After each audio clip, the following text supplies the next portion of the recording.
Netanyahou et Poutine se sont parlé au téléphone ce soir pour évoquer la coordination dans la lutte contre le terrorisme en Syrie. Et il a sans doute été question, on l'imagine, de l'élimination du terroriste Samir Kuntar. D'ailleurs, la riposte annoncée hier soir par Nasrallah peut prendre plusieurs formes et Israël se prépare à toutes les hypothèses. Maxime Pérez. Hassan Nasrallah s'y est formellement engagé. Le Hezbollah ripostera à l'élimination de Samir Kuntar. Et même si sa marge de manœuvre paraît limitée, la question se pose, jusqu'où ira l'organisation chiite libanaise pour venger la mort de son chef sur le Golan syrien? Une attaque frontalière paraît l'option la plus plausible.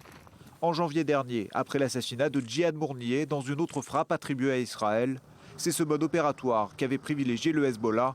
8 missiles anti-chars avaient été tirés contre un convoi militaire de Tsahal dans le secteur disputé des fermes de Sheba. L'attaque avait fait 2 morts, un bilan supportable pour l'armée israélienne qui avait choisi alors la retenue pour ne pas déclencher une escalade. Une escalade, c'est précisément ce que cherchera à éviter le Hezbollah, pour qui le moment n'est pas opportun pour déclencher un nouveau conflit généralisé avec Israël, cette fameuse 3e guerre du Liban. Un scénario du pire, a priori exclu à ce stade, et qui prive donc le mouvement chiite de sa principale force de frappe, son redoutable arsenal de 150 000 roquettes et missiles, selon les estimations du renseignement militaire israélien.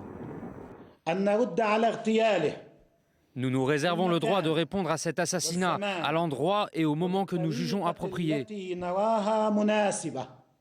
Le mystère sur le lieu que choisira le Hezbollah pour mener ses représailles laisse penser qu'il pourrait agir à l'étranger.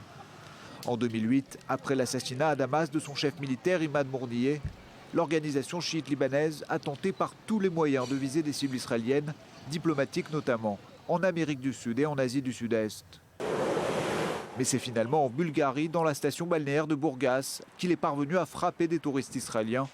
L'attaque, menée en juillet 2012 par un kamikaze du Hezbollah, avait fait 5 morts et une trentaine de blessés.